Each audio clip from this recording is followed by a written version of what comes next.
Kimberly, please come on out. Yay, Beautiful. Kimberly. Wait, was that a pose, Kimberly? Are you going crazy? Kimberly She just just came out posed. like that. That was good. Hello, NYCastings. Welcome to Spotlight, where we celebrate member success stories. I'm your host, Kelly Calabrese, and today I'm here with Kimberly Magness for a special spring fashion show theme highlighting audition styles that work. Welcome, Kimberly. Thank you for having me. Well, it's great to have you here. You have booked a ton of work through NYCastings. Can you give our members a runway overview of all the work that you've booked? Oh yes, NYCastings has been great for me. Last year I booked a ton of stuff.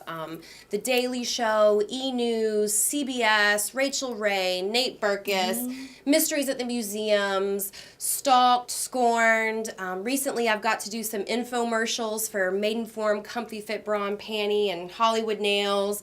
The list goes on and on. And you were a brand ambassador for Kahlua and a bunch of other products. So when you're Oh, yeah. representing yourself for a product, if a NYCastings member is up for a job representing a product, how can they best portray themselves style-wise as they stand and look and dress at an audition? Usually I try to look up the product before I go to the audition and kind of get a feel for what the product is and who they're trying to sell it to. You know, are they marketing it towards tweens, or are they marketing it towards, families, young adults? And then I kind of try to dress the part. If it's for a younger crowd, I try to dress a little more fun and young and flirty. And, if it's for an older crowd, I might try to dress a little more conservative. But besides dressing, the way you should go in there is with confidence.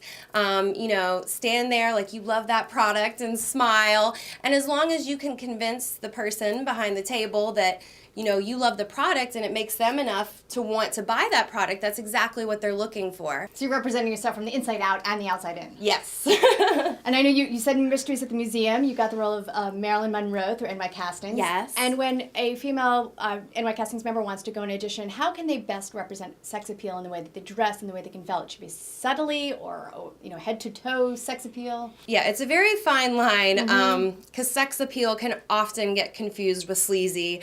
And you'll see a lot of girls, in the really tight nightclub wear Right. and the heels, and it looks like they're going out in the meat packing that night. And that's not necessarily what you always want. For Marilyn Monroe, she was a very classy, subdued, sexual kind of character. So for those type of roles, I actually wear this shirt a lot. It's a very nice color, it's form-fitting, and I'll wear it with like a high-waisted pencil skirt and a heel. So it's like business casual, sexy.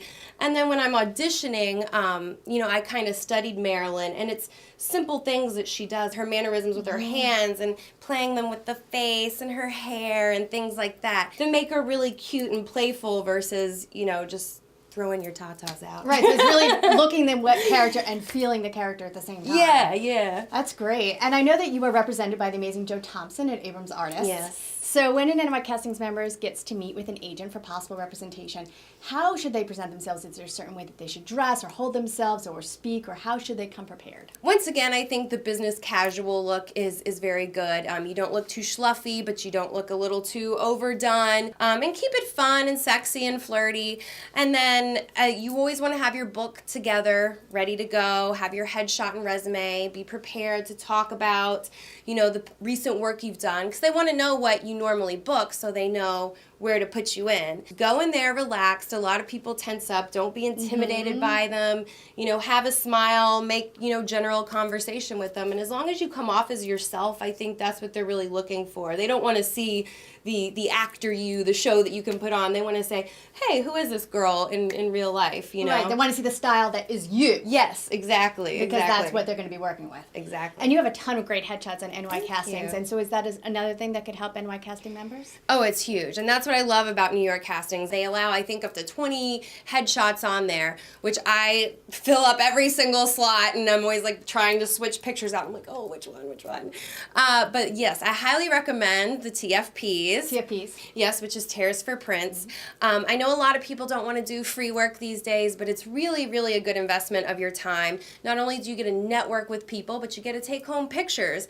And I get a lot of castings. I can play a young mom, but I can also still play a college-aged kid too. But the thing is just writing that in your cover note saying, oh, hey, I can play this. That's not convincing enough to people these days. They have to see it. So as long as you can get as many pictures of you as you can, people will see that and say, oh, she can play a young mom. Oh, she can play the college student. And then you'll get more work from that. So you should show as many styles as possible. Absolutely. And then when you are in the audition room and you're going to slate, I know sometimes they don't know how to strike a pose, how to work their body. What do you recommend? Right. The slating part's always a little bit awkward.